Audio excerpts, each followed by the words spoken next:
Hello and welcome. So today we're doing a video on why Trump's chances are on the rise for being reelected in 2020 and why his approval rating has been improving and how he has been on a roll despite impeachment. So before we get started, please go down below, hit that subscribe button and the bell button. So this is going to be an unbiased video. This is just upon sources that have been released and polling. Um, I'm not going to give my personal opinion, but I do believe that he is on the rise despite what has happened with the impeachment, which I just uploaded a video. Go check that out on how I feel impeachment has affected what's going to happen in the election and what's what polls are showing and predicted with the market values of elections. So go check that out. So currently, Donald Trump has a 44.5% approval rating to a 51.9% disapproval rating, which for him is pretty decently good. He hit, since the impeachment, what was that, the 24th, he was about at 45%, which was very good. And then the impeachment inquiry started, and then he went to about a 41.6 to a 55, and then ever since then it has returned. So one thing, foreign policy, Trump has not been too approved in this area, but currently he is doing pretty good for what it's usually at. Negative 10.8. Usually it's around to negative 13. So let's look at some of these polls.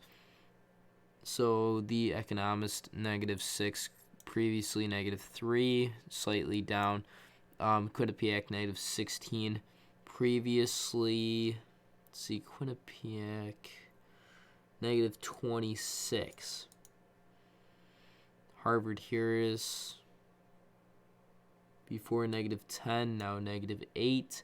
CNN, negative 13, previously negative 19.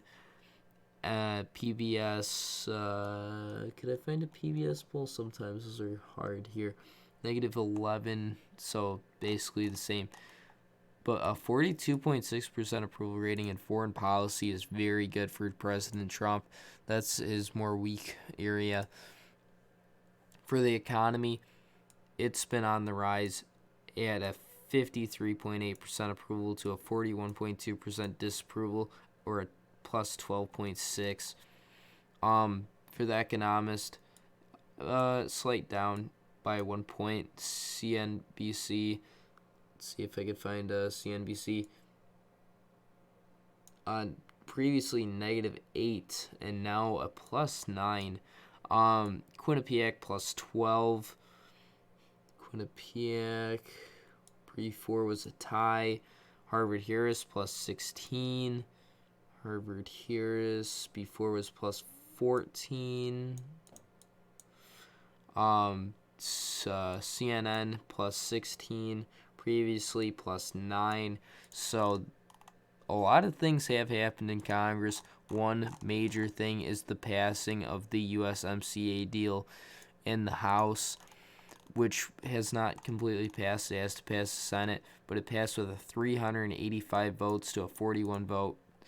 I think it was 38 Democrats voted against and about 3 Republicans.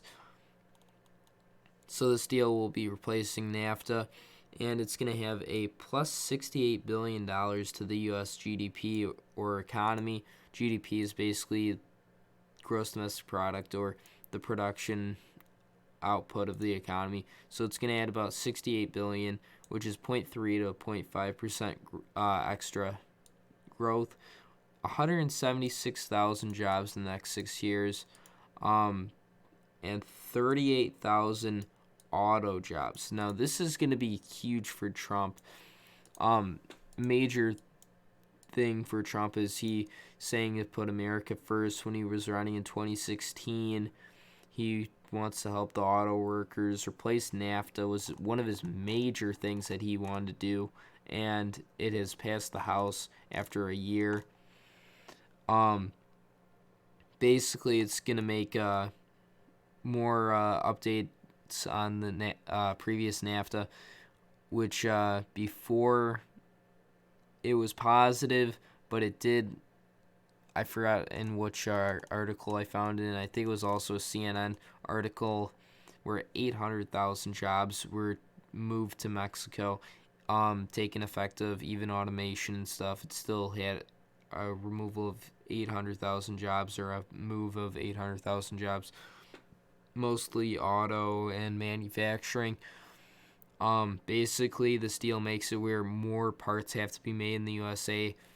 Well, not USA, North America, which will have a more, more auto companies will have to decide, are we going to make the cars or products here, or are we going to import from another country outside of North America, which will have a tariff tax on it?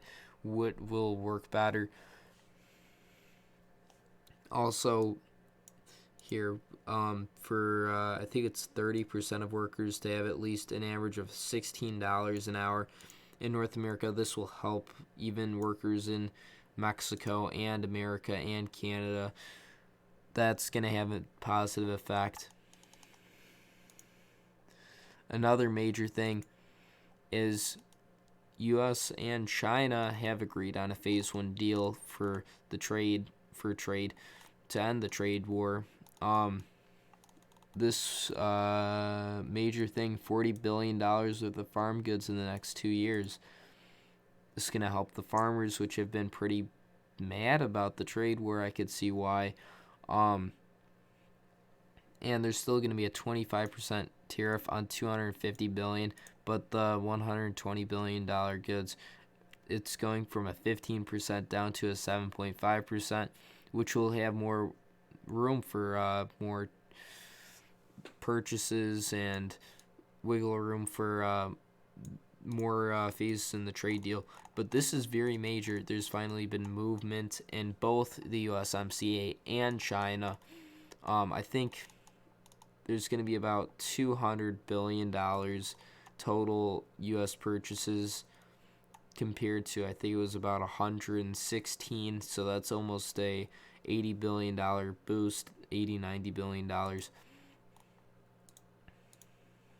Another thing, CNN poll, U.S. economy receives its best ranking in nearly 20 years. 76% of people in the country believe it's good. Only 22% believe it's poor.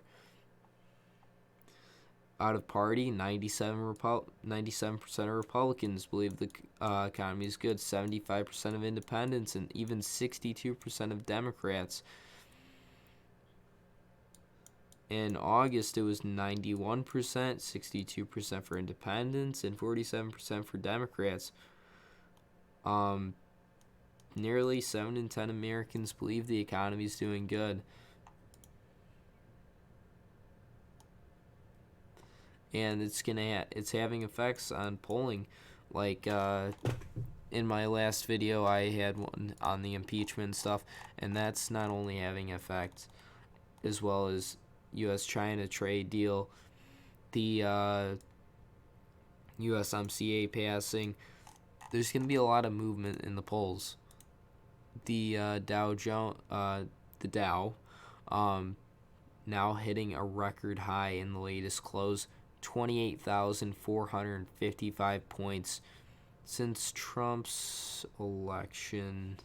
Let's go a little farther back. Where's the 11th? We're just going to take the 10th because this, I know it's like 17,000 something, but it has moved up 10,000 points since Trump has been elected. And there's a lot of people who say, oh, this doesn't affect most American workers, but a lot of American workers have 401ks that help a lot of them, and stocks have been doing very good since the fall of in December, and the S&P breaking into 3,200s, also up almost 1,000 points since he's been elected. The NASDAQ, about 3,600 points it's moved. This is the U.S. debt clock. The U.S. GDP has moved up roughly, what is it? It was 18.6, so about $3 trillion. The big thing, small business assets has moved up about $2 trillion. And now the U.S. trade deficit with China and deficit in general has been moving down. It did peak, and now it's falling. U.S. unemployment 3.5%. That's a very low number for unemployment rates, over a 50-year low. Manufacturing has moved up roughly over 500,000. Another big win for Trump. There's going to be a lot of changes coming into polling. One poll is these CNN polls. Let's go here. Biden +5. Previously Biden +10. That's a 5-point swing in a CNN poll. Sanders +4. Previously Sanders +9. That's another 5-point shift. Trump versus Warren. Warren +1. Previously Warren +8. That's a 7-point swing towards Trump. Trump +1 versus Buttigieg. Previously Buttigieg +6. That's a 7-point swing. Not only is it the impeachment causing shifts in polls, it's also the trade deals, the approval of the economy, the stock market on the rise. So thank you for tuning in. Please go down and subscribe. The end of the month goal is to 185 subscribers. I know it was 200, but I did get sick this month and I had a lot of stuff to do, so I couldn't upload videos for a good amount of time. But hopefully we will hit 185 subscribers. So thank you for watching. Like, subscribe, hit the notification bell. Bye.